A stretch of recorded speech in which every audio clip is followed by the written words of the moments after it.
बता रहे हैं जहां विधानसभा का सत्र शुरू होने वाला है और आज से ही इस सत्र की शुरुआत होगी। विधानसभा सत्र के हंगामेदार रहने के आसार नजर आ रहे हैं क्योंकि सत्र में भजन सरकार अपना पूर्ण बजट पेश करेगी और इसको लेकर गहन मंथन किया गया है। बीएसई के जरिए सत्ता पक्ष को घेरने की कोशिश भी कांग्रेस करेगी। तो 10 जुलाई को वित्त मंत्री बजट पेश करेंगे और उसके पहले आज से विधानसभा सत्र की शुरुआत होगी। आज ये माना जा रहा है कि विधानसभा सत्र हंगामे के भेंट चढ़ सकती है। हालांकि 10 जुलाई को वित्त मंत्री दिया कुमारी जहां पर पूर्ण बजट पेश करेंगी, वहीं पर आपको ये भी बता दें बजट पेश करने के और हंगामेदार रहने के आसार इसलिए क्योंकि विपक्ष पहले ही नीट जैसे मुद्दे पर हंगामा करने की कोशिश कर रहा है। और ये देखिए आपको फिर से इस खबर पर हमारे संवाददाता बाबूलाल जुड़ चुके हैं और उनसे ही जानकारी ले लेते हैं। बाबूलाल, विधानसभा सत्र की शुरुआत कैसा माना जा रहा है, हंगामेदार या जिस तरह से गहन मंथन बीजेपी की तरह से किया गया था? इस बार बीजेपी फुल मूड में मैनेजमेंट के साथ विधानसभा सत्र में तैयार उतरने के लिए, लेकिन विपक्ष भी पीछे नहीं है। देखिए, लोकसभा के चुनाव में 11 सीटें जीतने के बाद में अपोजिशन के हौसले बुलंद हैं और पूरी तरह से आक्रामक रहेगा, हावी होने की सत्ता पक्ष में कोशिश करेगा अपोजिशन। और सत्ता पक्ष की भी तैयारी बहुत पूरी है और उनकी भी विधायक दल की बैठक हुई है। इसके अलावा उन्होंने जो उपलब्धियां हासिल की, यानी कि सरकार की जो उपलब्धियां हैं उनके दम पर उन्होंने विधायकों को यही संदेश दिया है कि उनको बैकफुट पर नहीं जाना है। सरकार ने जो काम किया है उसको लोगों के बीच में ले जाने के लिए विधानसभा एक बड़ा प्लेटफॉर्म होता है, तो वहाँ पर अपनी बात को मजबूती से दमदार तरीके से कहनी है, तो कहीं भी आपको पीछे हटने की जरूरत नहीं है। ये साफ साफ संदेश दिया गया है सत्ता पक्ष के विधायकों को। और अपोजिशन जो है वो सरकार को घेरने का कोई मौका चूकेगा नहीं, क्योंकि 5 विधानसभाओं के उपचुनाव भी होने हैं और ये जो सत्र है ये मुख्य सत्र होता है, साल में एक बार जो है ये सत्र आता है। तो ऐसे में जनता से जुड़े हुए जो मुद्दे हैं उनको लेकर इस बार विपक्ष की बहुत ज़्यादा तैयारी है। खासतौर से पानी, बिजली, शिक्षा, चिकित्सा के मुद्दों पर विपक्ष सरकार के ऊपर आक्रामक रुख अख्तियार करेगा। साथ ही जो मंत्रियों के विवादित बयान है उनको लेकर के भी बड़ा मुद्दा बनाने की कोशिश होगी। किरोड़ीलाल मीणा के ऊपर इस्तीफे का दबाव जो है अपोजिशन और ज़्यादा डालने की कोशिश करेगा, क्योंकि उन्होंने कहा था कि अगर उन्हें जो जिम्मेदारी दी गई है 7 सीटों की, अगर वहाँ पर एक भी सीट हारती है भारतीय जनता पार्टी तो वो इस्तीफा दे देंगे। तो अब जो है बीजेपी इस इलाके में यानी पूरी राजस्थान में 4 सीटें यहाँ पर हारी है, अब उनके ऊपर ज़्यादा दबाव भी है। और कल कैबिनेट की बैठक में भी उन्होंने हिस्सा नहीं लिया था, तो क्या आज डॉक्टर किरोड़ीलाल मीणा विधानसभा में आएंगे, इस पर भी सबकी निगाहें टिकी होंगी। लेकिन सत्ता पक्ष को लगता है कि उन्होंने जो काम किया उसके दम पर वो विपक्ष के हर आरोप का जवाब देने में सक्षम है और किसी भी तरह से मंत्री जो है वो कमजोर नहीं पड़ेंगे। विधायकों को भी साफ साफ नसीहत दी गई है कि विधायकों को भी साफ साफ कहा गया है कि आप जो हैं मंत्रियों का हौसला बढ़ाए रखें और उनको सहयोग करें किसी भी तरह से जो है। ये बीएपी के विधायक है हमारे साथ में। उमेश क्या लगता है, बागीदोरा का चुनाव आपने जीता, आप डूंगरपुर बांसवाड़ा की सीट जीत गए, अब क्या तैयारी, अगला 84 भी आप जीत जाएंगे? बिल्कुल, 84 में एक तरफा हम जीत हासिल करेंगे। वहाँ पे भी हम लगभग 60,000 से ऊपर हमने लीड प्राप्त करी थी। इस बार हम और भी लीड से जीतेंगे, वहाँ पे 84 के अंदर भी जीतेंगे हम। तो क्या गठबंधन आपका जारी रहेगा या फिर अभी कोई हम बोल नहीं सकते गठबंधन होगा या नहीं होगा। कांग्रेस का भी क्लियर नहीं, हमारा भी क्लियर नहीं। हम वो हमारे हाईकमान पार्टी बैठेगी, इसके बाद बात करेंगे उसमें। आपके हाउस के अंदर आप किस तरह से जो है सरकार को घेरने की कोशिश करेंगे? बिल्कुल करेंगे, हाउस के अंदर घेरना। आज हमारा नया सदस्य है एक हमारा भाई जेकी भाई जयकृष्ण पाटीदार, जयकृष्ण पटेल, वो भी आज शपथ लेंगे। वो अंदर गए हैं, अभी मैं थोड़ा जल्दी में हूँ, अभी उनको डॉक्यूमेंटली काम पूरा कराना है इसके लिए।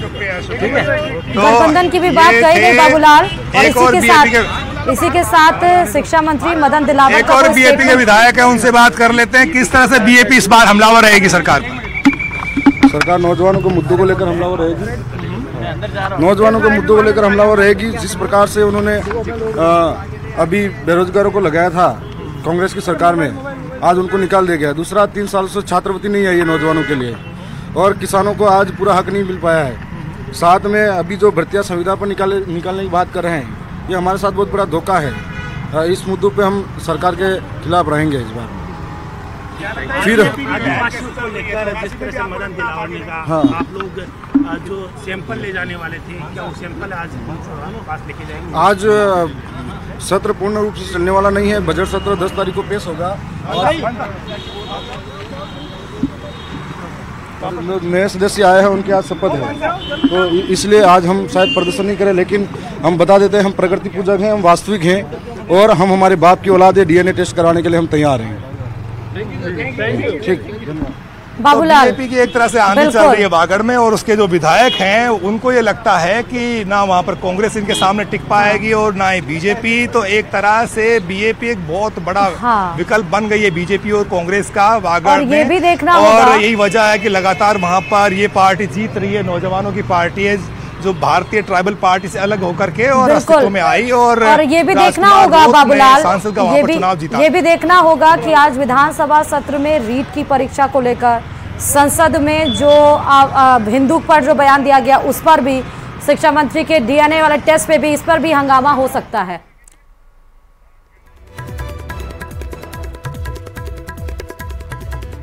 बाबूलाल, आप हमारे साथ बने रहिए, अपडेट आपसे लेते रहेंगे। लेकिन जवाहरलाल बेडम से क्या कुछ हमारे संवाददाता बाबूलाल ने बात की है वो आपको पहले सुना देते हैं।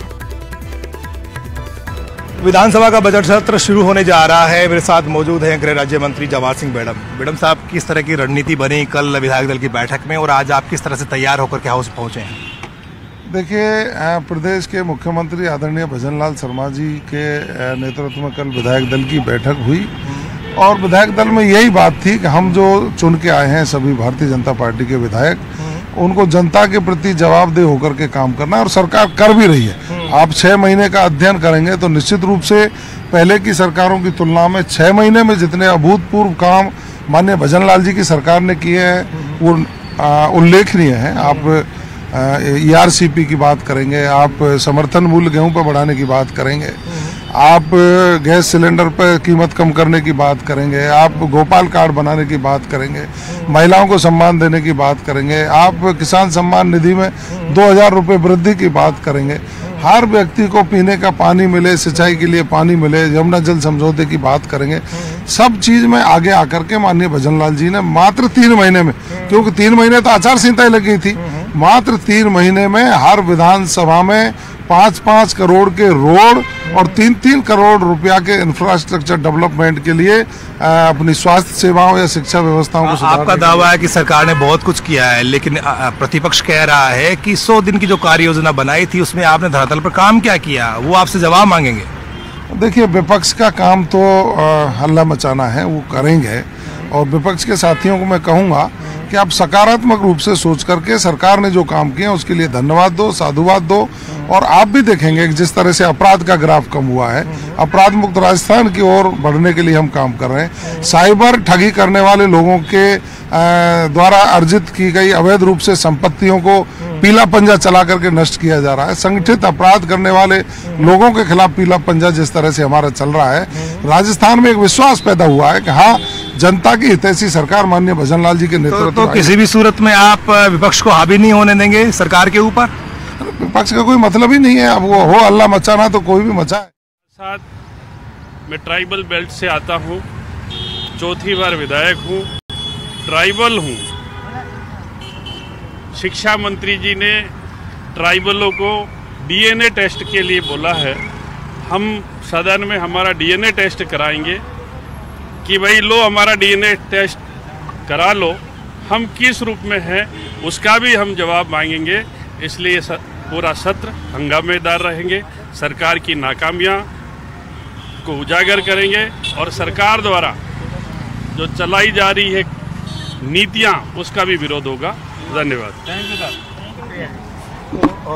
तो बाबूलाल, ये बात श्योर हो गई विपक्ष की तरफ से कि DNA टेस्ट को लेकर BJP की तरफ से जोरदार हमला किया जाएगा। लगभग कितने विधायक और कितनी देर में सत्र की शुरुआत होगी? दूसरा, रीट जैसा मुद्दा भी विपक्ष पीछे नहीं छोड़ेगी। नए जिलों के रिव्यू के लिए कमेटी बनाई गई है, उसका वो भी मुद्दा विधानसभा में आज हंगामे का सब्जेक्ट कहीं ना कहीं बनेगा। क्या लग रहा है बाबूलाल?